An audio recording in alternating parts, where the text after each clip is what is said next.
When my husband Marcus threw his clothes in a suitcase and told me I was broken because I couldn't get pregnant, I believed him. For 3 long years, I thought I was the reason we couldn't have a baby. I thought something was wrong with me. Then, my doctor called with test results that changed everything. What she told me was so shocking that it turned my whole world upside down. What if everything you believed about yourself was a lie? And what if the person who hurt you the most was actually setting you free? Let me tell you what really happened. The sound will haunt me forever. That metallic zip of Marcus packing his suitcase over and over again. Each pull of the zipper felt like another piece of my heart being torn away. I stood in our bedroom, doorway, watching my husband of 5 years fold his shirts with the same care he used for business trips. But this wasn't a business trip. This was the end of everything. "Marcus, please," I whispered. "We can figure this out. We can try other options." He didn't look at me. He just kept folding, his jaw tight like it always got when he was angry. 3 years, Nora. 3 years of trying. 3 years of disappointment every single month. My hands shook as I gripped the doorframe. The doctor said these things take time. Some couples try for 5 years before. Other women get pregnant easily. Marcus slammed his fist on the dresser, making me jump. My co-worker's wife got pregnant on their honeymoon. My sister has 3 kids and barely tried for any of them. Those comparisons felt like knives. I'd heard them all before, whispered behind my back at family gatherings. The unspoken question that followed me everywhere. What's wrong with Nora? "Maybe you're just broken," Marcus said quietly, still not looking at me. The word hit me harder than if he'd slapped me across the face. Broken. That's what my own husband thought of me. The man who once promised to love me in sickness and in health was walking away because my body wouldn't cooperate. I sank to my knees right there in the doorway. "Please don't say that. Please don't leave. We promised we'd face everything together." Marcus finally turned around. His eyes were cold, like he was looking at a stranger. "I promised to build a family with you, Nora. That's what I wanted. That's what I've always wanted." "We can adopt," I said desperately. "We can do fertility treatments. There are so many options." "I want my own children." His voice was flat, final. "I want to see my eyes in my kid's face. I want to pass down my family name to someone who's actually my blood." Each word felt like another nail in the coffin of our marriage. "What about what I want?" "What you want doesn't matter if you can't deliver." He zipped the suitcase shut with one violent motion. "I'm 32 years old. I can't waste any more time on this." Waste time. Is that what our 3 years of trying had been? All those nights I'd cried myself to sleep when my period came. All those pregnancy tests I'd taken with shaking hands, hoping this time would be different. All those doctor appointments where we'd get our hopes up, only to be told to keep trying. All of it was just wasted time to him. Marcus picked up his suitcase and walked toward me. For a moment, I thought he might change his mind. Maybe he'd see me crying and remember that he loved me. Maybe he'd remember our wedding day when he promised nothing would ever come between us. Instead, he stepped around me like I was furniture in his way. "I'll send someone for the rest of my things," he said from the hallway. "My lawyer will call. You about the divorce papers?" Divorce papers. He'd already talked to a lawyer. This wasn't a heat-of-the-moment decision. He'd been planning this. "How long?" I asked, my voice barely a whisper. "How long what?" "How long have you wanted to leave me?" Marcus paused at the top of the stairs. "Since the doctor said there was nothing wrong with either of us 6 months ago. If there's nothing wrong, then why can't you get pregnant? The problem has to be you." The front door slammed shut, and I was alone. Completely, utterly alone in the house we'd bought together 2 years ago. The house where we'd planned to raise our children. The house where we'd picked out a room for the nursery that now sat empty, mocking me. I crawled to our bed, my bed now, and grabbed Marcus's pillow. It still smelled like his cologne. I buried my face in it and sobbed until no more tears would come. The silence in the house was deafening. No more Marcus humming in the shower. No more evening news playing downstairs. No more plans for the future that we'd never have. I pulled out my phone with trembling fingers and called the only person I could trust with this nightmare. "Riley?" I choked out when she answered. "Nora, what's wrong? You sound terrible." "He left me." The words came out in a rush. "Marcus left me because I can't get pregnant. He said I'm broken." "I'm coming over right now," Riley said immediately. "Don't move. Don't do anything. I'll be there in 10 minutes. But even knowing my best friend was coming couldn't fill the hole that Marcus had torn in my chest. He'd taken everything when he walked out that door. My marriage, my dreams of being a mother, my belief that I was worthy of love. Most of all, he'd taken my hope. And without hope, I didn't know how to keep breathing. Riley found me curled up on the bathroom floor 3 hours later. I'd been staring at the pregnancy tests under the sink. Dozens of them, all negative, all reminders of my failure as a woman. "Oh, honey," she whispered, sitting down on the cold tile beside me. She didn't try to move me or tell me everything would be okay. She just sat there while I cried until my throat was raw. "He called me broken," I finally said. "Like I'm a car that won't start." Riley's jaw tightened. "Marcus is an idiot. You are not broken." But I felt broken. Everything inside me felt shattered into pieces that would never fit back together. What if he's right? What if there's something wrong with me that the doctors can't find? "Then you'll figure it out. But Nora, listen to me." Riley took my face in her hands. "Your worth as a person has nothing to do with whether you can have babies." I wanted to believe her. But when your own husband walks away because you can't give him children, it's hard to feel like you have any value at all. The sauce. Next few weeks blurred together like a nightmare I couldn't wake up from. I called in sick to work so many times that my principal, Mrs. Chen, started leaving concerned voicemails. "Take all the time you need," she said gently. "But when you're ready, these kids miss their teacher." I couldn't face those kids. Being around children had become torture. Every little face reminded me of what I'd never have. Every mother dropping off her child made me want to scream. How easy it looked for everyone else. My family tried to help, but they didn't understand. My sister Emma called every day, her voice bright with fake cheer. "Maybe this is God's way of telling you something," she said during one particularly painful conversation. "Maybe you're meant to focus on other things." Other things? Like what? My whole life plan had revolved around being a mother. Now I was 30 years old with no husband, no children, and no idea who I was supposed to be. Emma had gotten pregnant with her first child on her second month of trying. Her second baby came just as easily.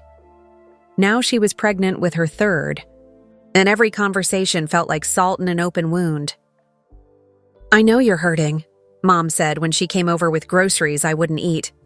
"But maybe this is for the best. Marcus showed his true colors. You deserve better." Better than what? Better than a man who wanted children with me? Better than the family I'd dreamed of since I was little? I stopped going to family dinners.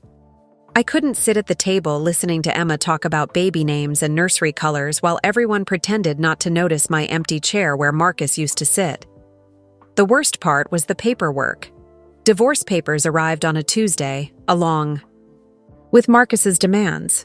He wanted half the house, half our savings, and all of our wedding gifts from his family. He also wanted to keep the dining room set we'd picked out together. Everything had a price tag on it. Our 5 years of marriage reduced to a list of who got what. I met with a lawyer, a kind woman named Sarah who specialized in difficult divorces. She looked over Marcus's demands and frowned. "He's asking for quite a lot considering he's the one who left," she said. "We can fight some of this." But I didn't have the energy to fight. I just wanted it over. I wanted to stop being reminded every day that my marriage had failed. "Give him whatever he wants," I told her. "I just want him gone from my life." Dr. Williams, our family doctor, had been calling too. Marcus and I had stopped going to appointments. After our last visit 6 months ago, when he'd told us to keep trying for the 100th time. I ignored his calls. What was the point? Marcus was right.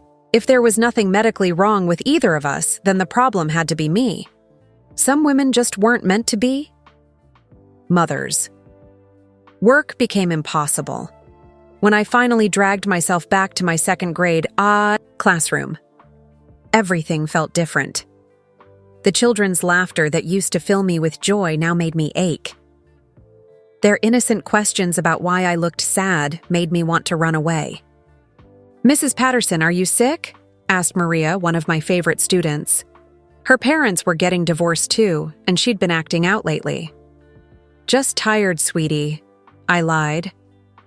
But Maria was smart. She could see through adult lies better than most grown-ups could. "My mom cries a lot too," she whispered during reading time. "Daddy says it's not my fault, but I think it is." Looking at Maria's worried little face, I realized something horrible. I was so lost in my own pain that I wasn't helping the children who needed me. These kids depended on me to be strong and steady, but I was falling apart. That afternoon, I asked Mrs. Chen if I could take a leave of absence. "Of course," she said without hesitation. "Take care of yourself first.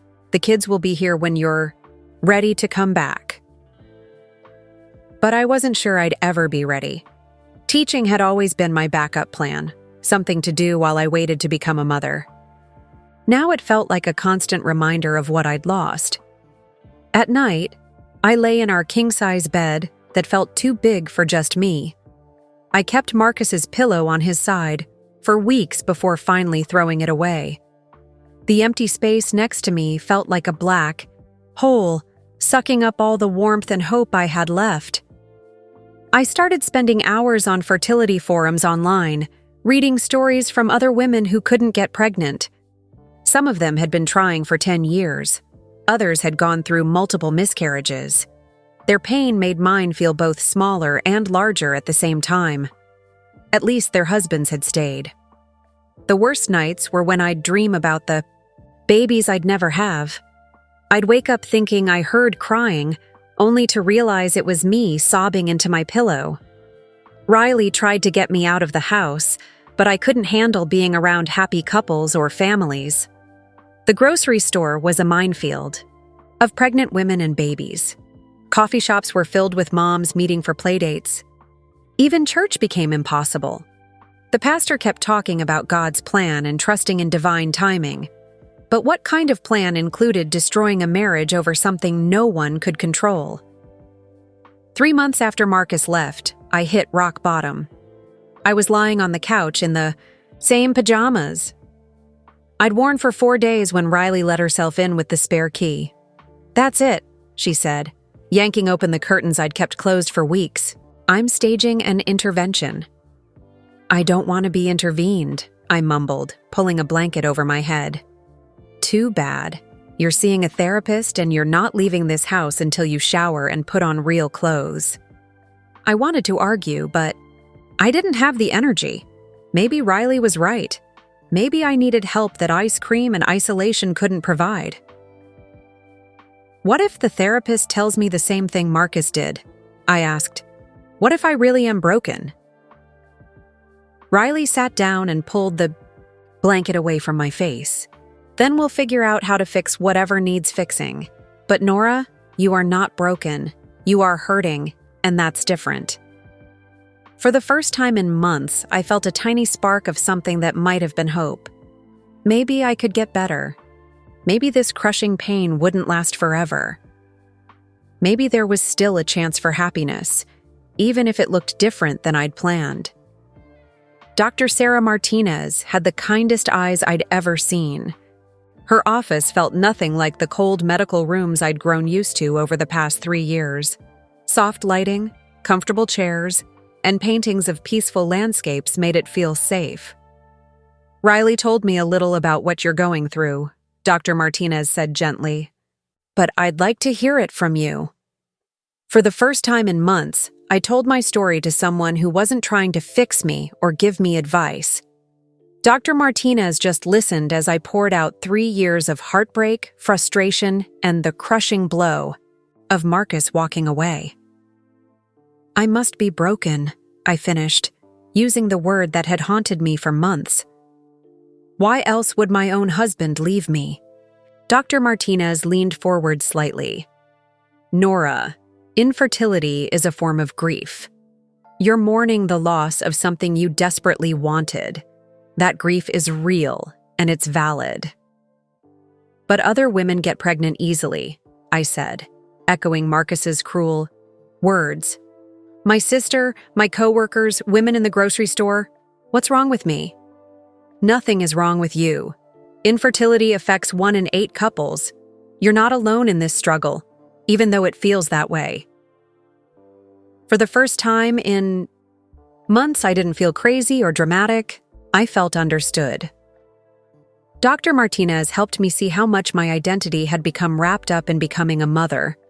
I'd stopped seeing myself as a whole person. Instead, I'd become just a woman who couldn't get pregnant. "Tell me who you were before." "This journey began," she said during our 3rd session. I had to think hard. "I was a teacher. I loved helping kids learn to read. I volunteered at the animal shelter on weekends. I painted watercolors in my spare time." "What happened to that woman?" "She disappeared when the pregnancy tests kept coming back negative." "She's still there, Nora. She's just buried under a lot of pain right now."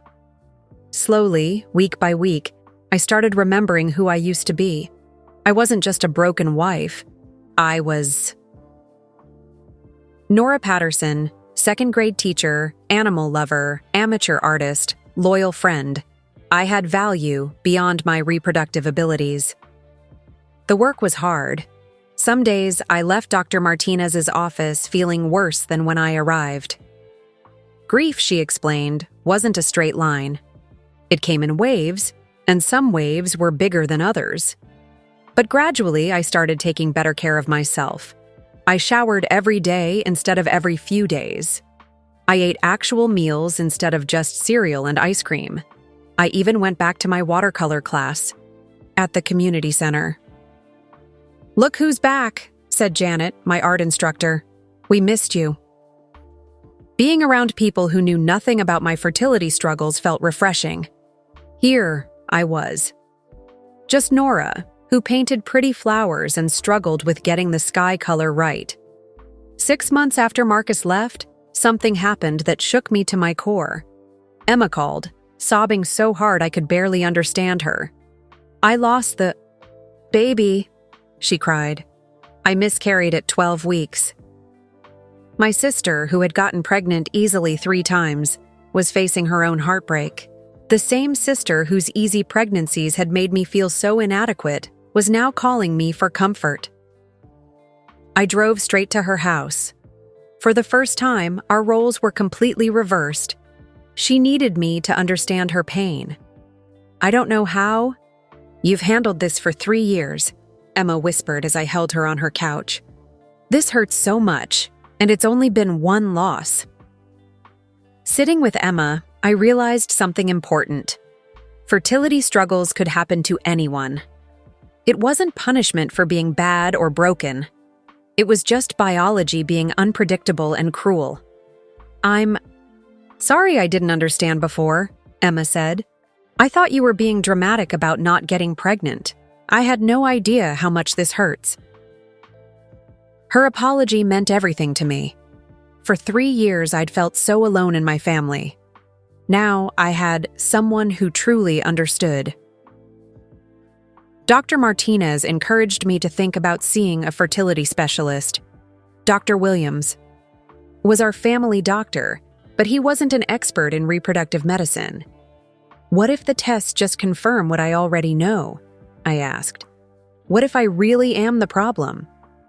What if they don't? She countered. What if there are options you haven't explored yet? The idea terrified me. More tests meant more chances for disappointment. But it also meant there might still be hope. I made an appointment with Dr. Rebecca Foster, the best fertility specialist in our city. The earliest opening was 3 months away, but Dr. Martinez helped me see this as time to prepare. Mentally. You're not the same woman who started this journey with Marcus, she reminded me. You're stronger now. You can handle whatever Dr. Foster finds. During those 3 months, I focused on rebuilding my life. The divorce was finally finalized. I bought out Marcus's half of the house with money from my inheritance. This was my home now, not ours. I also went back to work. Mrs. Chen welcomed me back with a warm hug and no questions about where I'd been. Your kids have missed you, she said simply. Being back in the classroom felt strange at first, but gradually, I remembered why I'd become a teacher. Watching 7-year-olds discover they could read whole sentences by themselves was magic. Helping shy kids find their voices was meaningful work. One afternoon, I stayed late to help Maria with her math homework. Her parents' divorce had been finalized too, and she was struggling. Do you think it's my fault my daddy moved away? She asked quietly. Oh, sweetie, no. Adult problems are never a child's fault. But maybe if I was better at cleaning my room, or if I didn't cry so much, I knelt down to her level. Maria, sometimes grown-ups have problems that have nothing to do with their kids. Your daddy leaving wasn't about you. You are wonderful exactly as you are. Saying those words to Maria, I realized I needed to believe them about myself too. Marcus, leaving wasn't really about me being broken. It was about him not being strong enough to face challenges together. Riley started setting me up on casual dates. Nothing serious, just coffee or lunch with nice men who made me laugh. I wasn't ready for anything romantic, but it felt good to remember that I could have conversations about things other than fertility treatments. One of Riley's setups was her cousin Jake, a veterinarian with gentle hands and an easy smile. We talked for hours about books and travel and his work with injured animals. You're different than I expected, Jake said as we walked through the park after lunch. Different how? Riley told me you'd been through a tough divorce. I expected you to be bitter or closed off. But you're not. You're... He paused, searching for the right word. Resilient. Resilient. I liked that word better than broken. The night before my appointment with Dr. Foster, I sat in my art room, the space that used to be the planned nursery, painting a sunset. The room that had once been a symbol of everything I couldn't have was now filled with my artwork and creative supplies. Maybe this room was meant for something different than I'd planned. Maybe my whole life was meant for something different. Tomorrow, I would get answers. Good or bad, at least I would know. And whatever Dr. Foster told me, I was strong enough to handle it. The scared, desperate woman who had begged Marcus not to leave was gone. In her place was someone who understood her own worth, someone who could face uncertainty without falling apart. Whatever came next, I was ready. Dr. Foster's clinic looked like something from a magazine. Modern furniture, soft lighting, and walls painted in calming blues and greens. Fresh flowers sat on every table, and classical music played quietly in the background. It was nothing like Dr. Williams's old office with its harsh fluorescent lights and outdated medical posters. This place was designed to make people feel hopeful, not scared. Dr. Foster herself surprised me. I'd expected someone older and more clinical. Instead, she looked to be in her early 40s, with kind brown eyes behind stylish glasses and a warm smile that reached all the way to her eyes. "Nora, I've reviewed your file from Dr. Williams," she said, settling into the chair across from me. "I'd like to start fresh and hear your story from the beginning." For the next hour, I told her everything. The 3 years of trying with Marcus, the monthly disappointments, the basic tests that showed nothing wrong, and finally, Marcus walking away. Dr. Foster listened without interrupting, taking notes and nodding at all the right moments. When Dee finished, she leaned forward with an expression I couldn't read. "Dr. Williams covered the standard fertility workup," she said. "But there are newer, more detailed tests available now. Sometimes the answers aren't obvious in basic testing." My heart started racing. "What kind of tests?" "Advanced hormone panels, genetic screening, detailed ultrasounds. Things that weren't widely available even 5 years ago. Sometimes couples get labeled with unexplained infertility when we just haven't looked deep enough." Hope and fear battled in my chest. What if these tests showed something was seriously wrong with me? What if they confirmed I'd never be able to have children? But what if they showed something fixable? "I'd like to run a comprehensive fertility panel," Dr. Foster continued.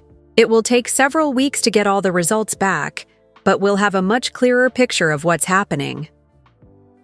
I scheduled the blood work for the following week. Walking out of that office, I felt like I was standing at the edge of a cliff.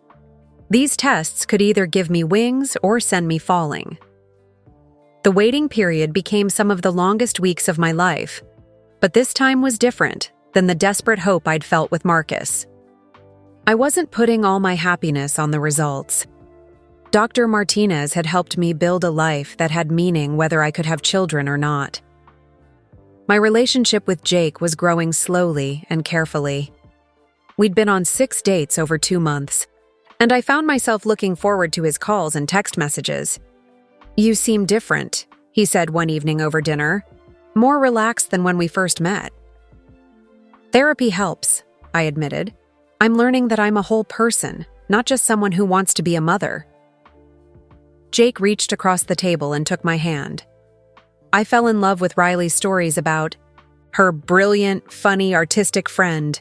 The fact that you want kids someday is just one small part of who you are. His words made my chest feel warm and tight at the same time. Jake saw me as a complete person, not as a broken woman who couldn't do what other women did easily. "What if I can't have kids?" I asked quietly. "What if the new tests show something's really wrong with me?" Jake squeezed my hand. "Then we'll figure out other ways to build a family if we end up together. Adoption, fostering, being the world's best aunt and uncle. There are lots of ways to love children." The difference between Jake's response and Marcus's demands hit me like a physical blow. Marcus had seen me as valuable only if I could give him biological children. Jake valued me, regardless of my reproductive abilities. Work was becoming a source of joy again. My students welcomed me back like I'd never been gone, and I threw myself into planning engaging lessons and helping kids who were struggling. Maria had adjusted well to her parents' divorce and was thriving in class. One afternoon, she stayed, after to help me organize art supplies. "Miss Patterson, are you sad anymore?" she asked with the directness only 7-year-olds possess. "Not as sad as I was," I told her honestly. "Sometimes grown-ups go through difficult times, but they can get better. Like when I was sad about mommy and daddy, but then I got used to having 2 houses. Exactly like that. People are stronger than they think they are." Maria nodded. "Seriously. You're one of the strongest people I know." Her innocent words meant more to me than any compliment I'd ever received. If a child could see strength in me, maybe it was really there. Emma and I had grown closer since her miscarriage. She called regularly to check on me, and we met for lunch every few weeks. Her experience with loss had made her understand my 3 years of pain in a way she never had before. "I keep thinking about what you went through," she said during one of our sister lunches. "Feeling like a failure every month for 3 years? I don't know how you survived it." "I didn't think I would survive it," I admitted. "But here I am." "Here you are," she agreed, "and you're stronger than I've ever seen you." Even my parents had changed their approach. Mom stopped making comments about God's timing and started asking how I was feeling. Dad, who had never been good with emotional conversations, began sending me funny texts and articles he thought I'd enjoy. The call from Dr. Foster's office came on a rainy Thursday afternoon. I was grading math tests when my phone rang, and I saw the clinic's number on the screen. "Ms. Patterson? This is Jenny from Dr. Foster's office. The doctor would like to schedule an appointment to go over your test results. Are you available next Tuesday at 2 o'clock? My hands started shaking. "Is everything okay? Can you tell me anything over the phone?" Dr. Foster prefers to discuss results in person, but she did want me to tell you that you should bring someone with you for support if you'd like. That could mean anything: good news, bad news, or something in between. The fact that she suggested bringing support made my stomach clench with worry. I called Riley first, then Jake. Both offered to come with me, but I decided I wanted to hear the news alone first. Whatever Dr. Foster had to tell me, I needed to process it before sharing it with anyone else. The weekend crawled by. I painted 3 watercolors, deep cleaned my entire house, and reorganized every closet. Jake came over Saturday night and held me while we watched movies, not trying to make everything better with words, just being present. Sunday night, I sat in my art room looking at all the paintings I'd created over the past months. Landscapes, flowers, abstract pieces that showed my journey from darkness to light. This room, which had been planned as a nursery, had become a symbol of my rebirth. Tomorrow, I would get answers.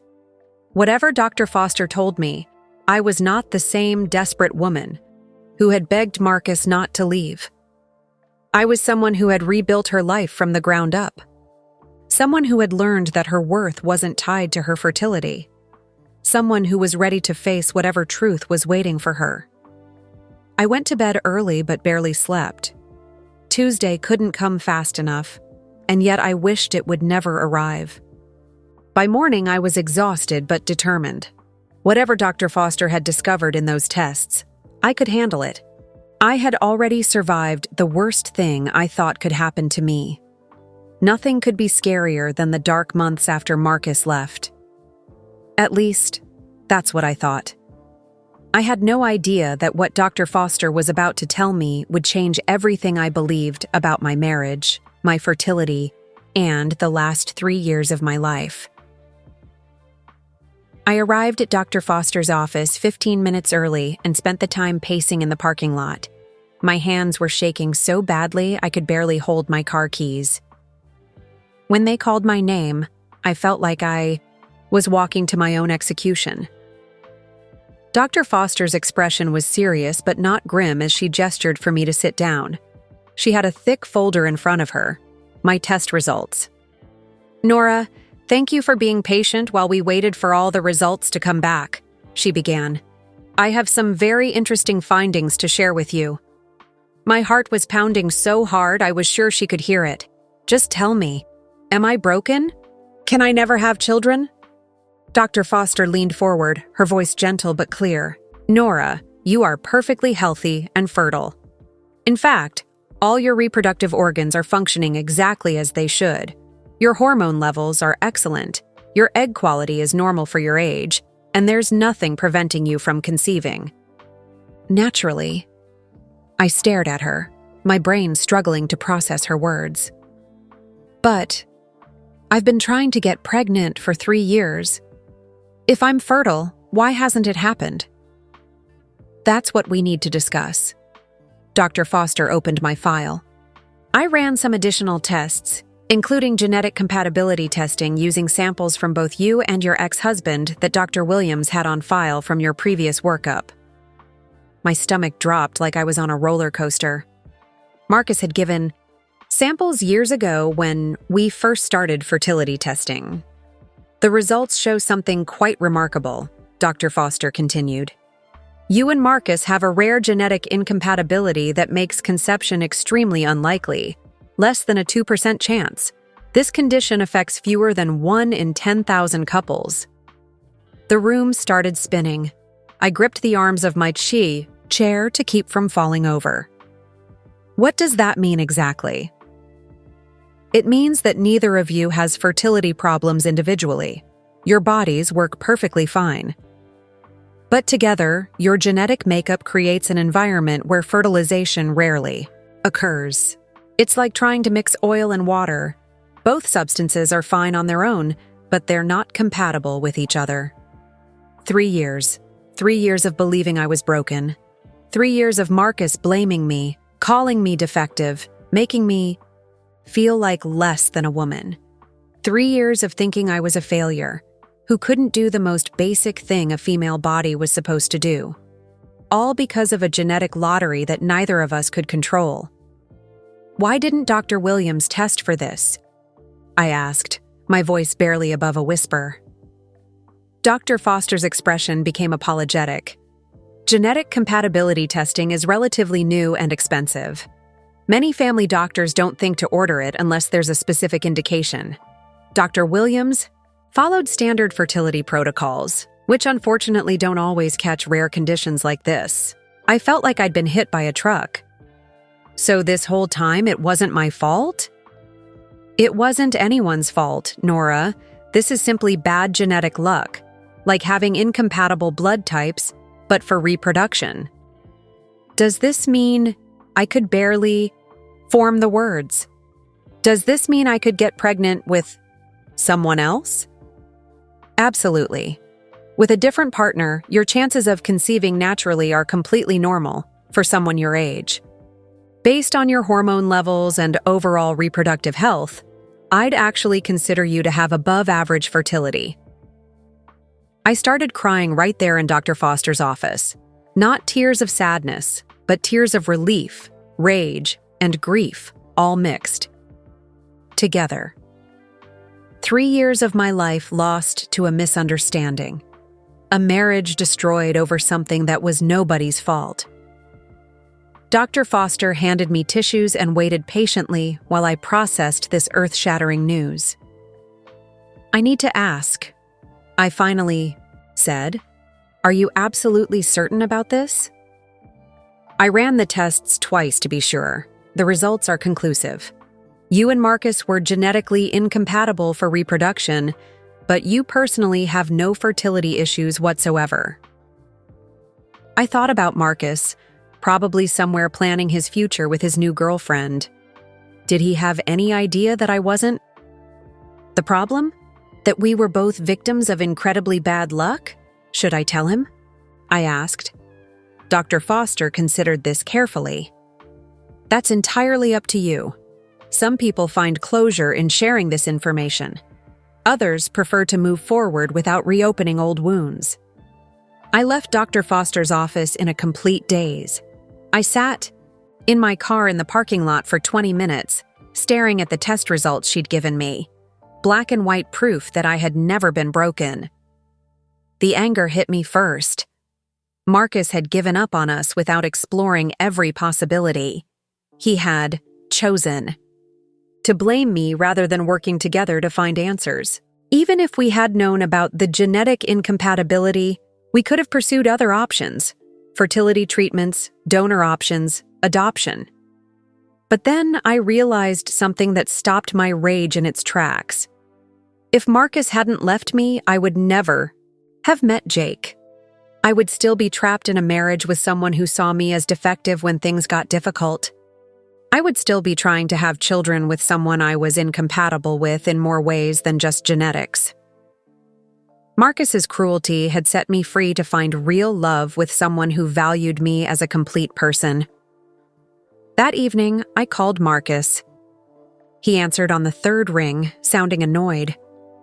Nora? What do you want? I thought we agreed to communicate through lawyers only. I just got some news from a fertility specialist, I said, keeping my voice calm and steady. We were genetically incompatible. That's why I couldn't get pregnant. It wasn't my fault or your fault. We just couldn't have children together biologically. There was a long silence on the other end of the line. I could hear him breathing, processing what I'd just told him. Are you making this up? He finally asked. I can email you the medical report if you want to see it. The point is, we destroyed our marriage over something that was nobody's fault. A 1 in 10,000 genetic fluke. Another long pause. When Marcus spoke again, his voice was different, smaller, maybe even regretful. I'm sorry, Nora. I said some terrible things to you. I thought there was something wrong with you. I know. I thought so too. We both did. We talked for almost an hour that night. Marcus admitted that he had rushed into his new relationship partly out of guilt and partly to prove to himself that he could find someone who could give him children. But his new girlfriend was also having trouble getting pregnant, and now he wondered if the problem might be more complicated than he'd assumed. I didn't feel satisfaction at his struggles. I felt sad for both of us. All the pain we had caused each other over a complete misunderstanding. I wish I had been more patient, Marcus said near the end of our conversation. I wish I had pushed for more testing instead of just giving up. We can't change what happened, I told him, but maybe we can both learn from it. After we hung up, I sat in my kitchen holding the test results. 3 years of believing I was worthless. 3 years of thinking my body had betrayed me. All based on incomplete information and assumptions. But as I looked around my house now, filled with my art and my books and signs of the life I'd rebuilt, I realized something profound. Marcus leaving had been the best thing that ever happened to me. It had forced me to discover who I was beyond being someone's wife or a potential mother. It had led me to therapy, to Jake, to a stronger sense of myself. I was no longer the desperate woman who had begged Marcus not to leave. I was someone who knew her own worth, someone who could face challenges without falling apart. The genetic incompatibility hadn't destroyed my life. It had saved me from a marriage that was built on conditions rather than unconditional love. For the first time since this whole journey began, I felt truly grateful. Not for the pain, but for where the pain had led me. Telling Jake about Dr. Foster's test results was one of the hardest conversations I'd ever faced. We were sitting on my back porch, watching the sunset paint the sky in brilliant oranges and pinks, when I finally found the courage to share what I'd learned. So you can have children, he said quietly after I finished explaining everything Dr. Foster had told me. With the right partner. I nodded, watching his face carefully for any sign of what he was thinking. We'd been together for 10 months now, but this news changed everything. The pressure of knowing I could potentially have biological children felt overwhelming and terrifying. How do you feel about that? Jake asked, taking my hand gently. Scared, I admitted.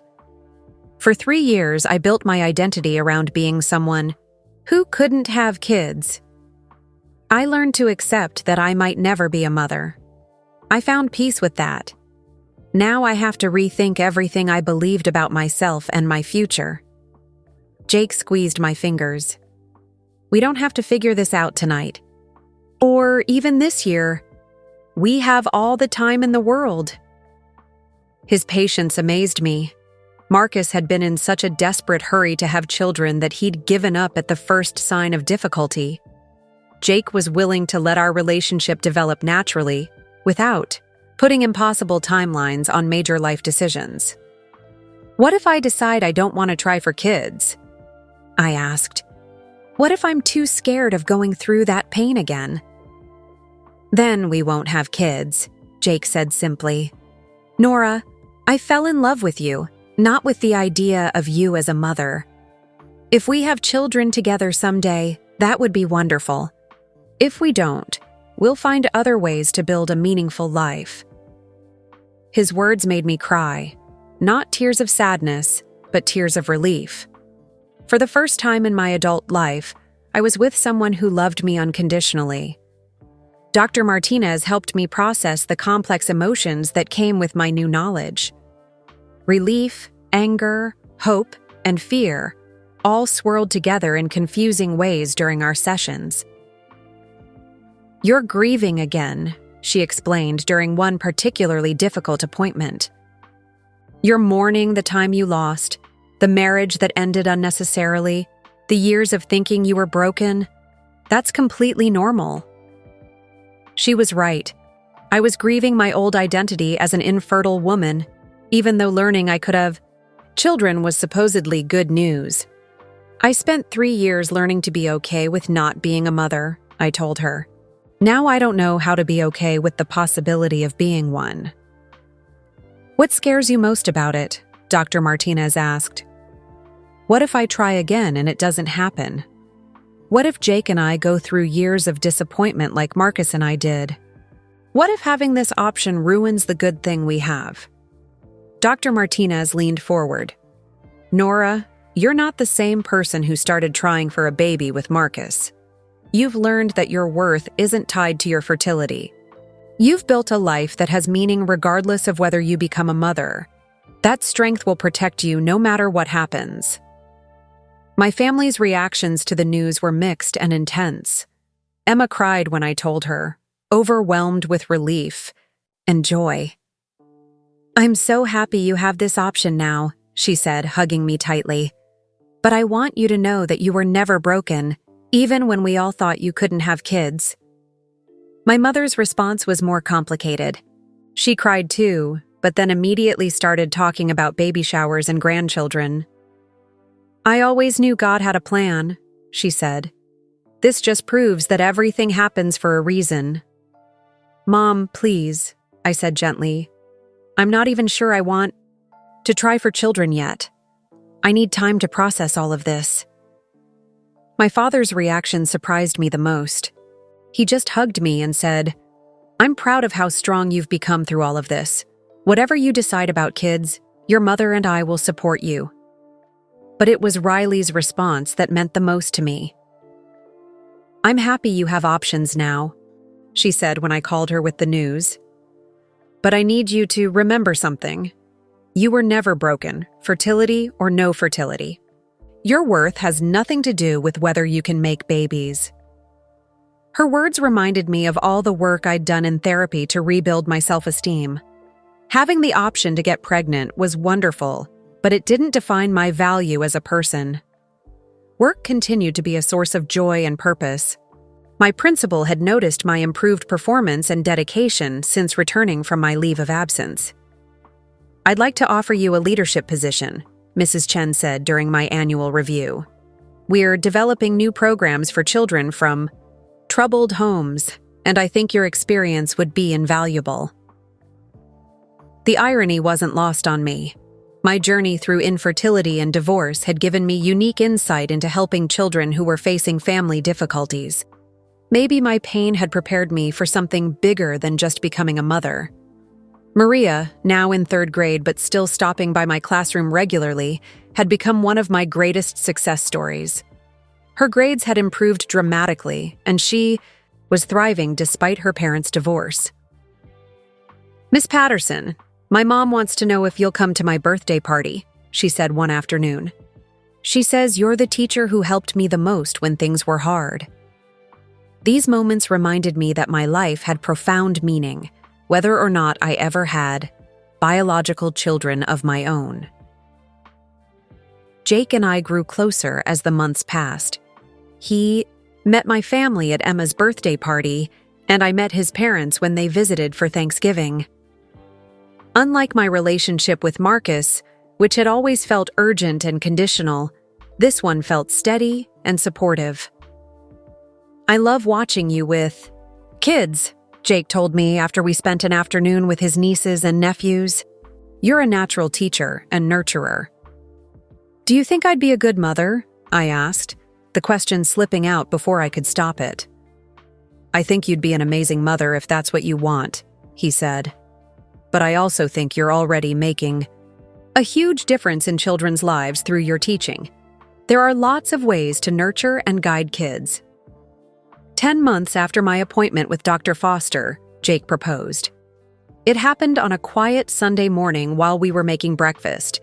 Together, no fancy restaurant, no dramatic gesture, just the two of us in my kitchen, comfortable and happy.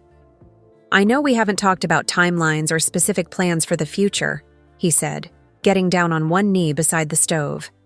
"But I know I want to build a life with you, whatever that looks like. Will you marry me?" The ring was perfect, simple and elegant, nothing like the flashy diamond Marcus had chosen to impress other people. This ring was chosen specifically for me, by someone who actually knew me. "Yes," I said, tears streaming down my face. "Yes, I want to build a life with you too." Planning our wedding was completely different from planning my first wedding with Marcus. That had been about creating the perfect image of a future family, complete with timeline pressures and expectations about children. This wedding was about celebrating the love and partnership Jake and I had already built. We planned a small ceremony in my backyard, surrounded by the people who had supported us through our individual journeys to find each other. Dr. Martinez agreed to officiate the ceremony, which felt perfect since she had helped me find myself. Again, Riley was my maid of honor, and Emma stood beside her as my matron of honor. "I'm so proud of who you've become," Emma whispered as we got ready on the morning of the wedding. "You turned your greatest pain into your greatest strength." As I looked at myself in the mirror, wearing my grandmother's simple pearl necklace and a dress, I'd chosen because I loved it, not because it fit some fantasy of what a bride should look like. I felt complete. This marriage wasn't about what I could give Jake or what he could give me. It was about two whole people choosing to build something beautiful together. Whatever came next, children or no children, easy times or challenges, we would face it as equals who valued each other unconditionally. Standing at the altar, looking into Jake's eyes as we exchanged vows we'd written ourselves, I realized that Dr. Foster's shocking news had given me more than just the possibility of having children. It had given me the final proof that I had never been broken at all. Jake. And I married on a perfect September morning in my backyard. The garden was filled with late summer flowers I'd planted myself, sunflowers, zinnias, and roses that had bloomed, despite the challenges they'd faced through drought and storms. As Dr. Martinez pronounced us husband and wife, I looked out at the small group of people who had supported me through the darkest period of my life. Riley, who had refused to let me give up on myself. Emma, who had learned to understand my pain through her own loss. My parents, who had grown to love Jake almost as much as I did. Even Marcus had sent a card, a simple note wishing us happiness and thanking me for my forgiveness. He was in therapy now, working through his own issues about masculinity and relationships. His new girlfriend had left him when she learned about his fertility problems, giving him a taste of the abandonment he'd put me through. Our honeymoon in Italy was magical. We wandered through ancient cities, ate amazing food, and talked about our dreams for the future without any pressure or timelines. For the first time in years, I felt truly free. On our third day in Rome, something unexpected happened. I woke up feeling nauseous and dizzy. At first, I thought it was something I'd eaten, but when the feeling persisted for several days, Jake suggested I take a pregnancy test. "It's probably nothing," I said, my hands shaking as I looked at the pharmacy display. "We've only been married 3 days, and we haven't been actively trying." But Jake bought the test anyway, and I took it in our hotel bathroom while he waited nervously outside the door. 2 pink lines appeared almost immediately. I stared at the test for several minutes, unable to believe what I was seeing. After years of negative tests with Marcus, seeing those 2 lines felt like looking at a miracle. "Nora?" Jake called softly through the door. "Everything okay?" I opened the door, holding the test with trembling hands. "I'm pregnant." Jake's face went through a dozen emotions in seconds: shock, joy, concern, and pure love. "Are you okay? How do you feel?" "Terrified and thrilled and grateful all at once," I said honestly. He held me gently, both of us crying and laughing at the same time. "We're going to have a baby," he whispered into my hair. The pregnancy progressed normally, but I struggled with anxiety throughout the first trimester. Every doctor's appointment brought back memories of the fertility treatments and disappointments. With Marcus. Dr. Foster monitored me closely, understanding my complicated history with reproductive medicine. "Everything looks perfect," she assured me during my 12-week appointment. "Your hormone levels are excellent, and the baby is developing exactly as it should." But I couldn't shake the fear that something would go wrong. Dr. Martinez helped me work through the trauma of my previous experiences. "You're not the same woman who went through fertility struggles with Marcus," she reminded me. "You're stronger now, and you're with a partner who supports you unconditionally." At 20 weeks, we learned we were having a daughter. Jake cried. When the ultrasound technician made the announcement, his hand squeezing mine as we watched our baby girl move around on the screen. "She's perfect," he whispered, staring at the grainy image with wonder. I felt a complex mix of emotions looking at that ultrasound picture. Joy for our future child, but also a strange sadness for the children Marcus and I could never have had together. Even knowing it wasn't anyone's fault, I grieved for the family we'd dreamed of, but could never create. I decided to reach out to Marcus with the news. We had maintained occasional contact since our conversation about the genetic compatibility issue, and it felt right to tell him personally. "Congratulations," he said when I called, and I could hear genuine happiness in his voice. "I'm glad. You found someone who makes you happy." "How are you doing?" I asked. "Better. Therapy is helping a lot. I'm learning that my worth as a man isn't tied to whether I can father children." He paused. "I'm sorry it took me so long to understand what I put you through." "We both learned from it," I said gently. "That's what matters now." Marcus had started volunteering with Big Brothers Big Sisters, finding fulfillment in mentoring young men who didn't have father figures in their lives. His path to making a difference in children's lives looked different from what he'd originally planned, but he seemed genuinely happy. My students were incredibly excited about my pregnancy. They drew pictures for the baby and asked endless questions about what it was like to grow a person inside your body. Their innocent curiosity helped me appreciate the miracle of what was happening. "Miss Patterson, will you bring the baby to visit us?" asked Maria, now in 4th grade but still one of my favorite former students. "Of course I will," I promised. "She's going to love meeting all of you." Emma and I grew even closer during my pregnancy. She shared parenting tips and helped me prepare. For motherhood, our relationship completely transformed from the days when her easy pregnancies had made me feel inadequate. "You're going to be an amazing mom," she told me during my baby shower. "You've already shown so much love and patience with your students. Your daughter is incredibly lucky to have you." Riley threw the baby shower in my backyard, the same space where Jake and I had gotten married 6 months earlier. It was simple and beautiful, filled with people who had supported me through my journey from heartbreak to happiness. "Look how far you've come," Riley said as we cleaned up after the party. "Remember when you thought your life was over because Marcus left?" I looked around at the decorations and gifts, evidence of the community of love surrounding our growing family. It feels like a different lifetime, like all of that happened to someone else. It happened to you, but it made you who you are now, and who you are now is pretty amazing, At 37 weeks, I went into labor on a quiet Sunday morning. Jake drove calmly to the hospital while I breathed through contractions, marveling at how different this felt from the desperate medical appointments of my past. This wasn't about trying to fix something broken. This was about welcoming a life that had been created naturally, easily, joyfully.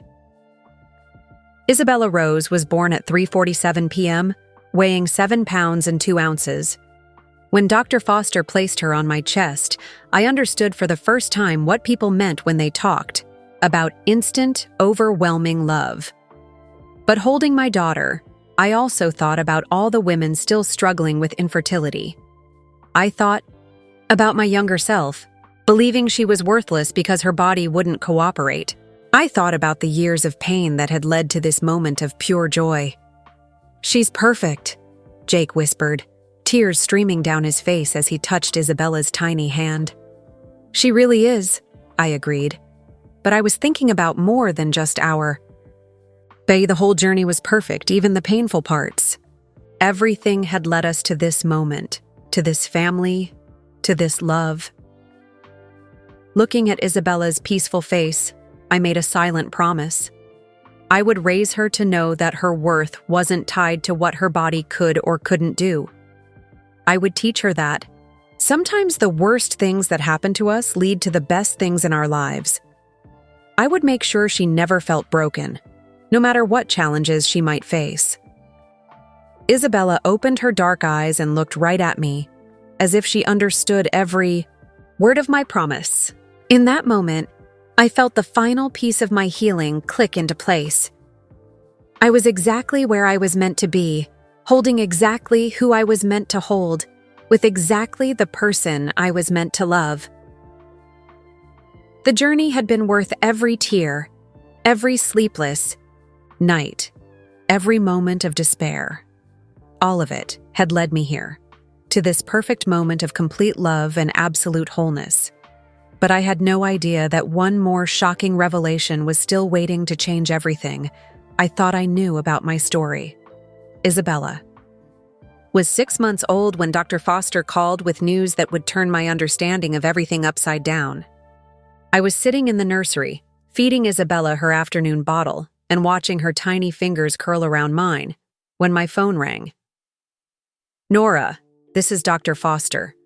Do you have a few minutes to talk? I have something important to discuss with you.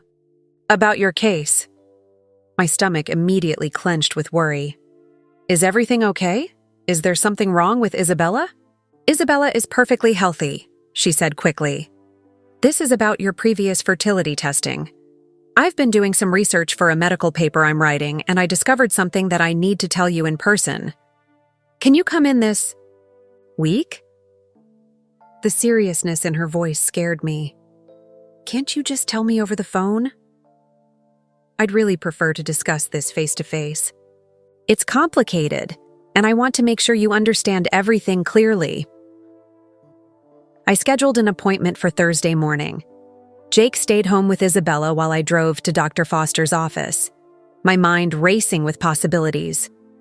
What could she have discovered about tests that were done 2 years ago?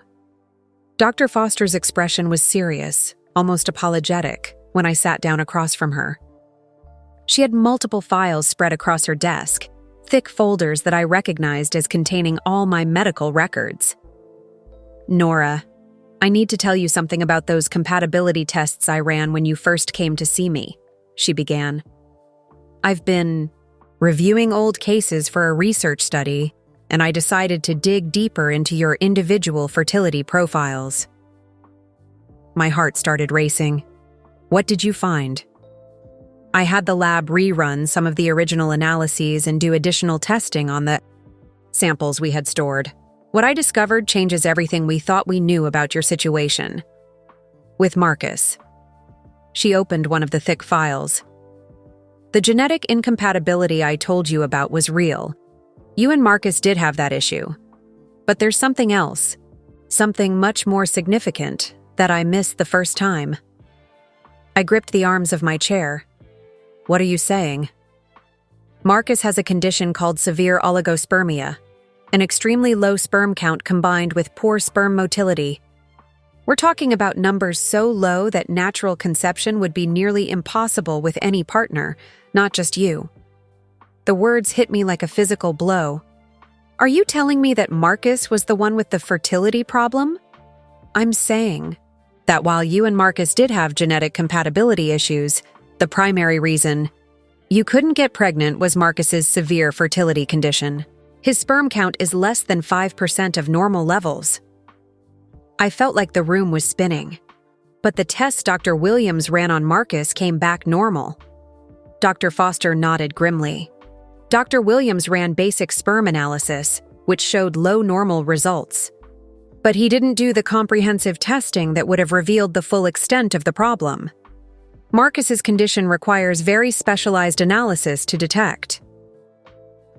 So when Marcus blamed me for not getting pregnant, he was blaming you for his own medical condition that he didn't know he had, Dr. Foster finished. I'm so sorry, Nora. If I had caught this during your initial testing, it might have changed everything. I sat in stunned silence, processing this information that shattered everything I thought I knew about my first marriage. Marcus had destroyed our relationship, called me broken, and abandoned me, all while he was the one with the primary fertility issue. Does Marcus know about this? I asked, my voice barely a whisper. Not unless another doctor has told him. These are very specialized tests that aren't routinely run unless there's a specific reason to suspect this condition. The irony was almost too much to bear. For 3 years, Marcus had made me believe I was defective. He had walked away from our marriage convinced that I was the problem. He had remarried and was probably still trying to have children with his current partner, having no idea that the issue was primarily his. I need to call him, I said. Dr. Foster handed me a copy of the test results. That's entirely your decision. But Nora, I want you to know that none of this changes anything about your current situation. You and Jake are genetically compatible, and your fertility is excellent. Isabella is proof of that. I drove home in a daze, the test results sitting on the passenger seat like a bomb waiting to explode. Jake took one look at my face when I walked through the door and immediately handed Isabella to our neighbor so we could talk privately.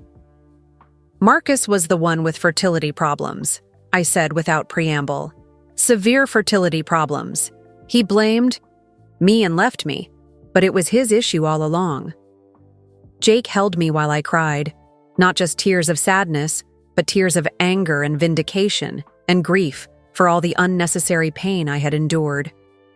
That bastard, Jake said quietly. He put you through hell for his own medical condition that he didn't even know he had. That evening, after Isabella was asleep, I called Marcus. His phone went straight to voicemail, so I left a message asking him to call me back about something important related to our fertility issues. He called back the next morning, sounding wary. What's going on, Nora? I thought we had closure on all of this. I need you to know something about why we couldn't have children, I said. It wasn't just the genetic compatibility issue.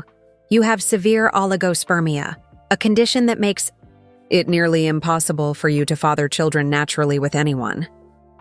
The silence stretched so long I wondered if he'd hung up. That's not possible, he finally said, his voice shaky. I've been trying with Sarah for over a year now. If I had a problem, we would know by now. Sarah was his current wife, someone he'd married 8 months after our divorce was finalized. Have you seen a fertility specialist? I asked. No, we figured it was too early. Sarah's been to her regular doctor and everything's normal with her. We just assumed. You assumed it would happen easily because you thought I was the problem, I finished. Marcus, you should get tested. I can give you Dr. Foster's information. We talked for another hour. Marcus was devastated by the possibility that he might be the one with fertility issues. He apologized repeatedly for how he'd treated me, for the things he'd said, for giving up on our marriage. I was so sure it was you, he said. his voice thick with emotion. "All the doctors said your tests were normal, so I just assumed you were lying, or hiding something, or not trying hard enough." "I remember," I said quietly. "You made sure I knew exactly what you thought of me." "God, Nora, I'm so sorry. I put you through years of hell for something that was my fault all along." 3 weeks later, Marcus called with confirmation he had seen Dr. Foster, and the tests were conclusive.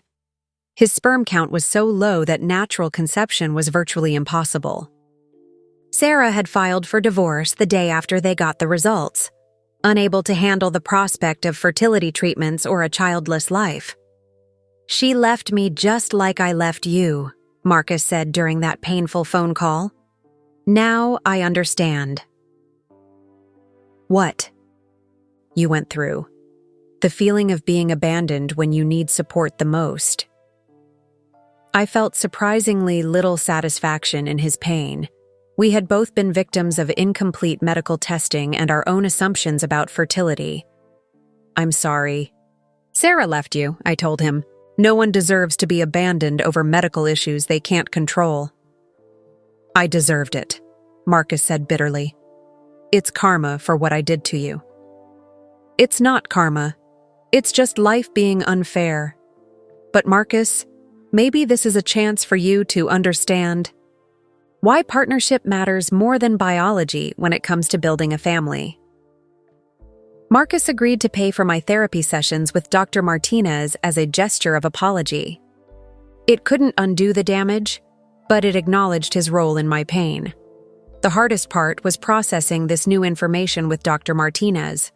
Learning that Marcus had been the primary cause of our fertility issues brought up fresh anger and grief. "I wasted 3 years of my life believing I was broken," I told her. 3 years of thinking I was less than a woman because my body couldn't do what it was supposed to do. "But those 3 years led you to where you are now," Dr. Martinez reminded me. "They led you to Jake, to Isabella, to the strength you have today. Would you trade your current life to go back and fix things with Marcus?" The answer was immediate and certain. No, never. But I'm still angry about the time I lost hating myself for something that wasn't even my fault. That anger is valid. Feel it, process it, and then let it go. Don't let Marcus's ignorance take any more of your happiness away from you. Looking at Isabella sleeping peacefully in her crib that night, I realized Dr. Martinez was right. Marcus's fertility problems hadn't destroyed my life. They had saved me from a marriage built on conditions and blame instead of love and support. If Marcus hadn't left me, I would never have discovered my own strength. I would never have met Jake. I would never have had Isabella. The shocking truth about Marcus's fertility issues was just one more piece of evidence that sometimes the worst things that happen to us lead directly to the best things in our lives. But even as I found peace with this revelation, I had no idea that there was still one more truth waiting to be uncovered. A truth that would make everything I'd learned seem small in comparison. Learning the full truth about Marcus's fertility problems forced me to process a completely new layer of emotions. The anger was overwhelming at first. Not just anger at Marcus, but fury at the entire situation that had caused so much unnecessary pain. Dr. Martinez helped me work through the rage without letting it consume the happiness I'd built. "You have every right to be angry," she said during one particularly intense session. "But remember, holding on to that anger will hurt you more than it will hurt Marcus. You've built a beautiful life despite what happened. Don't let his mistakes take that away from you." She was right.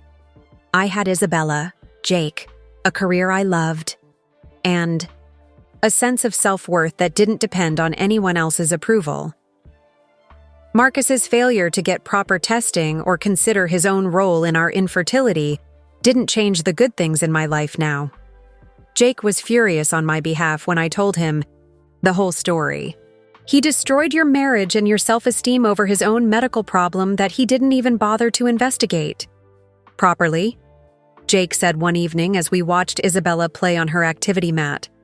"How do you forgive something like that?" "I don't know if I forgive him yet," I admitted. "But I forgive myself. For years I carried guilt about our failed marriage. I wondered what I could have done differently, how I could have been a better wife, whether I had given up too easily on treatments. Now I know that I did nothing wrong." That realization was incredibly liberating. I had spent so much energy wondering if I could have saved my marriage with Marcus. But now I understood that our relationship was doomed by his unwillingness to explore all possibilities and his determination to blame me for complex medical issues. Isabella was walking, now, taking wobbly steps between Jake and me in our living room. Watching her learn and grow reminded me daily of the miracle she represented, not just because she was our daughter, but because she was proof that I had never been broken. My relationship with my family continued to improve as they learned more details about what had really happened with Marcus. My mother, who had sometimes hinted that I should have tried harder to save my marriage, was appalled when she learned the full truth. "That man put you through years of pain for nothing," she said angrily during one of our weekly phone calls. "You're better off without someone who would abandon you instead of working together to solve problems." Emma's perspective was different but equally supportive. "You know what this means?" she said during one of our sister lunches. "It means every terrible thing you thought about yourself during those 3 years was completely wrong. You were never the problem, not even a little bit." My students continued to be a source of joy and purpose. The leadership position Mrs. Chen had offered me was going well. I was developing programs to help children cope with family transitions and trauma. My own experience had given me unique insight into how children process adult problems. One day, Maria stopped by my classroom after school. She was in 5th grade now, but still considered me her favorite teacher. "Miss Patterson, can I ask you something personal?" she said with the seriousness only 11-year-olds could manage. "Of course, sweetie. Were you scared when you found out you were going to have Isabella?" I thought about her question carefully. "Terrified," I told her honestly. "But sometimes the things that scare us most turn out to be the most wonderful." She nodded solemnly. "Like when my parents got divorced. I was scared, but now they're both happier, and I have 2 homes where people love me." Her wisdom reminded me that children often understand complex emotions better than adults give them credit for. Maria had learned that scary changes could lead to better situations, the same lesson I'd learned through my own journey. 6 months after learning the complete truth about Marcus's fertility issues, I made a decision. That surprised everyone, including myself. I sat down and wrote Marcus a letter. Not an email or text, but an actual handwritten letter on beautiful stationery. In it, I told him that I forgave him, not because what he did was acceptable, but because carrying anger was exhausting, and I wanted to be completely free of it. I wrote about how his actions had ultimately led me to Jake and Isabella, and to a much stronger sense of who I was as a person. I also suggested that he consider continuing therapy to work through his own issues about masculinity, fertility, and relationships. His pattern of blaming others for complex problems would likely continue unless he addressed the root causes. Marcus called after receiving the letter. He was crying. "I don't deserve your forgiveness," he said through his tears. "Forgiveness isn't about what you deserve," I replied. "It's about what I need to move forward completely." He told me he had been continuing therapy even after Sarah left him. He was learning that his self-worth as a man wasn't tied to his ability to father children. He had also started volunteering with organizations that support men dealing with fertility issues, hoping to help other men avoid the mistakes he had made. "Maybe some good can come from all this pain after all," he said. I hoped he was right. Too many couples were probably going through what we had experienced, blame, shame, and relationship destruction over medical issues that nobody fully understood. That conversation gave me an idea.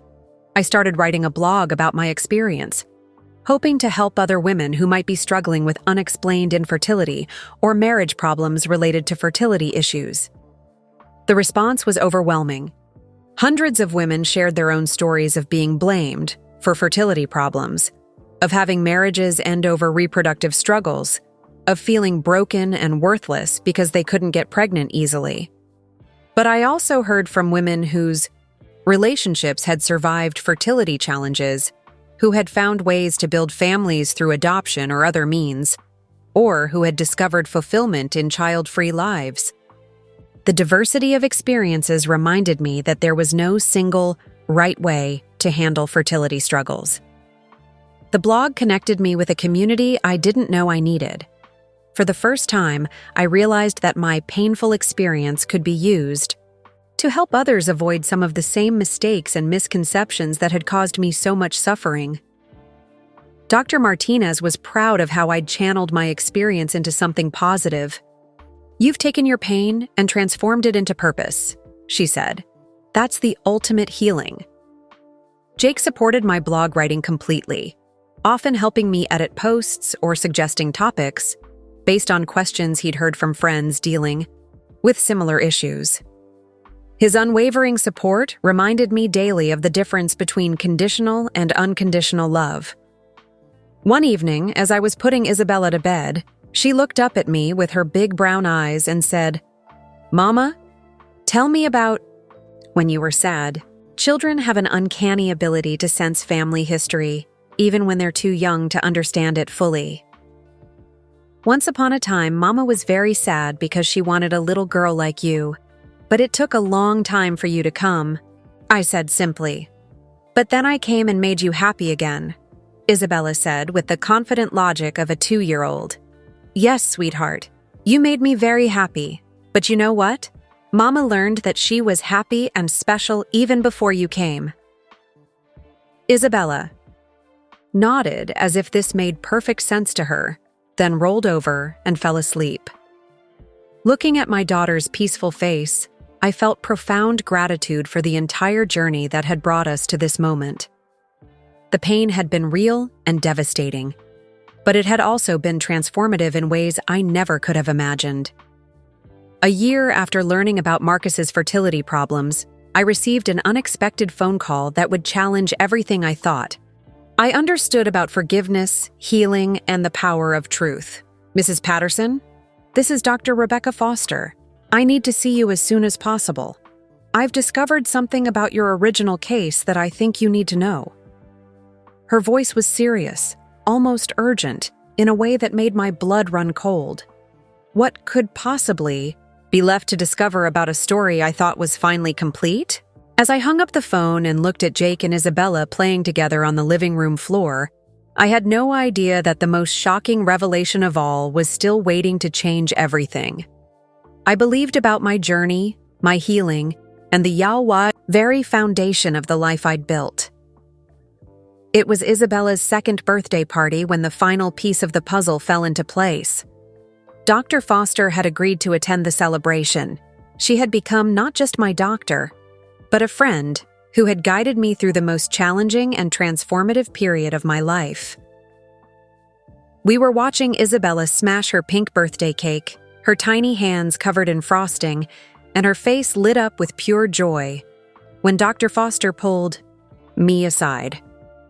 "Nora, there's something else I need to tell you," she said quietly, her expression serious. "I've been debating whether to share this for months, but I think you deserve to know the whole truth." My stomach dropped like I was on a roller coaster. After everything we'd discovered about Marcus's fertility issues and the genetic incompatibility, what could possibly be left? When I was reviewing your case files for a research paper I'm writing about communication failures in fertility medicine, I found something disturbing in your original records from Dr. Williams. She handed me a manila folder that looked worn and official. Dr. Williams had actually ordered the comprehensive genetic compatibility test and the detailed sperm analysis for Marcus 3 years ago. right after your last appointment with him. Stared at the papers, not understanding. So the tests were never run? They were run, Nora, 6 months after Dr. Williams ordered them. The insurance company initially denied coverage, calling the tests experimental, but Dr. Williams appealed the decision. The results came back showing both the genetic incompatibility and Marcus's severe oligospermia. The world seemed to stop, spinning around me. What are you saying? I'm saying Dr. Williams had these results 2.5 years ago. He knew Marcus was the primary fertility issue, and he knew about the genetic compatibility problems. But according to his notes, he never told either of you. The folder slipped from my hands, papers scattering across my patio. Jake rushed over, seeing my distress, but I couldn't speak. I couldn't even breathe. Dr. Foster continued, her voice gentle but firm. I found a note in the file suggesting Dr. Williams planned to discuss the results at your next appointment, but you and Marcus stopped coming to see him around that time. Because Marcus said it was pointless, I whispered, the memory hitting me like a physical blow. He said we'd tried everything and nothing worked. He convinced me to stop the appointments because he was tired of the disappointment. Dr. Williams. Should have called you with results this significant, Dr. Foster said. There's no excuse for not following up when patients stop coming, especially with test results that could have saved your marriage. I thought back to that time period, my mind racing. Marcus had grown increasingly frustrated with the endless appointment schedule. He had started complaining about the cost, the time away from work, the emotional roller coaster of hoping and being disappointed. We're done with this, he had said after what turned out to be our final appointment with Dr. Williams. We've been trying for 3 years. If it was going to happen, it would have happened by now. I had been reluctant to stop, but Marcus was so sure that continuing was pointless. Dr. Williams had called once or twice after we missed appointments, but Marcus told me to ignore the calls since we'd decided to give up on medical intervention. Marcus prevented me from getting the call that could have saved our marriage, I said, the realization hitting me like a tsunami. Jake knelt beside me, gathering the scattered papers while I tried to process this final, devastating truth. Not only had Marcus been the primary cause of our fertility issues, but he had also unknowingly prevented us from learning that crucial information. His impatience and determination to blame me had created the very situation that destroyed our marriage. Dr. Williams retired suddenly due to health issues about 6 months after your last appointment, Dr. Foster explained. His replacement assumed the patients had been informed of the test results since they were several months old. That's how this fell through the cracks. I felt like I was drowning in the enormity of this revelation. Our entire marriage had been destroyed not just by medical issues, but by a series of communication failures and Marcus's refusal to be patient with the medical process. So, if Marcus hadn't been so stubborn about stopping treatment, I began. You would have gotten a phone call that explained everything, Dr. Foster finished. You would have known that neither of you was at fault, that there were treatment options available, that the problem was solvable with the right medical intervention. Jake helped me to my feet, his arm around my waist as I struggled to stay upright. Are you going to tell him? He asked quietly. I looked across the yard at Isabella, who was now being cleaned up by Riley while our other guests chatted and laughed, unaware that my world had just shifted on its axis again. Marcus deserved to know the full truth about how his own impatience had contributed to our marriage's destruction. But I also realized that this knowledge might completely destroy him. I think I have to tell him, I said finally. Not to hurt him, but because he's working with other men now who might be in similar situations. If he understands how his own actions made things worse, maybe he can help them avoid the same mistakes. That evening, after our guests had left, and Isabella was asleep, Jake and I sat on our back porch trying to process this final revelation. The birthday decorations still hung from the trees, cheerful reminders of the celebration that had been interrupted by life-changing news. So Marcus not only had the fertility problem, but he also prevented you from finding out about it, Jake said slowly. The whole thing could have been avoided if he hadn't been so impatient with the medical process. I nodded, feeling a strange mix of vindication and sadness. Every piece of the puzzle was now in place. Our marriage had ended not because I was broken, not even primarily because Marcus was infertile, but because of a perfect storm of medical communication failures and Marcus's refusal to be patient with complex medical processes. "Are you okay?" Jake asked, studying my face in the dim porch light.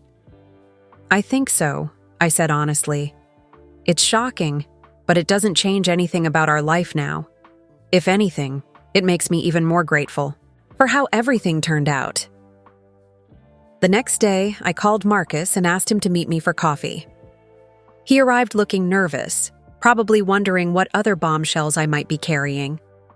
I told him as gently as I could about Dr. Williams having the test results and trying to reach us. I watched his face change as he realized that his decision to stop treatment had prevented us from learning the truth that could have saved our marriage. "I killed our marriage," he said quietly, his voice hollow. "Not just by blaming you, but by giving up right when we might have gotten the answers we needed." "We both made mistakes," I said, though we both knew his mistakes had been far more damaging. "But Marcus, your impatience played a major role in what happened." Marcus broke down crying right there in the coffee shop, his shoulders shaking with the weight of what he'd learned. "I've spent 2 years learning to live with the guilt of blaming you for my fertility problems. But this, knowing I prevented us from finding out the truth, I don't know how to forgive myself for this." I reached across the table and touched his hand briefly. "You have to forgive yourself, Marcus. That's the only way you can use this experience to help other people." Over the following months, Marcus threw himself into advocacy work with renewed purpose. He started speaking at fertility clinics about the importance of patient communication and following up on test results. He shared our story as a cautionary tale about what happens when couples give up too early or when doctors don't properly follow up with crucial information. His work took on even greater meaning when he met Dr. Amanda Chen, a fertility counselor who specialized in helping couples navigate the emotional challenges of infertility treatment. Unlike his previous relationships that had been focused on having children, his connection with Amanda was built on shared purpose and mutual understanding of the complexities involved in fertility medicine. Meanwhile, my blog had grown into something bigger than I'd ever imagined. I was invited to speak at medical conferences about the patient experience in fertility treatment. Our story became a teaching tool for doctors about the critical importance of thorough testing, clear communication, and proper follow-up procedures. Isabella was now a bright, energetic 2-year-old who filled our home with laughter and wonder. Jake and I had discussed having another child, but we weren't actively trying. If it happened, naturally, wonderful. If not, we were complete as we were. One evening, as I was putting Isabella to bed, she looked up at me with her serious brown eyes and said, "Mama, why do you sometimes look sad when you're happy?" Children see everything, even the things adults try to hide. Sometimes grown-ups think about hard things that happened before the good things came, I told her simply. But the good things are here now, she said, with the perfect logic of a 2-year-old. Yes, sweetheart. The good things are definitely here now. Looking at my daughter's peaceful face as she drifted off to sleep, I realized that the shocking truth wasn't just about the medical test results or Marcus's fertility issues or the communication failures that had destroyed our marriage. The real shocking truth was how much strength I had discovered in myself during the darkest period of my life. I had survived a marriage ending, rebuilt my self-worth from the ground up, found love again, and created a family that was more beautiful than anything I had originally dreamed of. The woman who had begged Marcus not to leave, who had believed she was broken and worthless, no longer existed. In her place was someone stronger, more compassionate, and more aware of her own inherent value. As I walked back to where Jake was waiting for me in our living room, reading while soft music played in the background, I felt overwhelming gratitude, not for the pain I'd endured, but for the person I had become because of it. The shocking truth was that sometimes the worst thing that happens to you turns out to be the catalyst for the best thing that ever happens to you. My husband walking out when I couldn't get pregnant had shattered my heart, but it had also set me free to discover who I really was and what I was truly capable of surviving and thriving through. Standing in the doorway, watching Jake look up and smile at me with pure love and acceptance, I knew that every tear I had cried and every sleepless night I had endured had been worth it to arrive at this moment of complete happiness and self-knowledge. The real shocking truth was that I had never needed anyone else to complete me. I was already whole, and I always had been. It had just taken losing everything I thought I wanted to discover, everything I actually needed. And what I needed was already inside me all along. That's my story. Sometimes the worst moments in our lives lead us to the best chapters we never saw coming. I hope sharing my journey helps someone out there who might be going through their own struggles. I'd love to know where you're listening from. Drop a comment and tell me your city or country. Your support means everything to me. If this story touched your heart, please hit that like button and subscribe to help us spread more stories of hope and kindness. Every like and subscription helps these stories reach someone who might really need to hear them. And don't go anywhere yet. Click on the video appearing on your screen right now for another incredible story that will remind you just how strong the human spirit can be. Thank you for listening, and remember, you are never broken. You are always enough.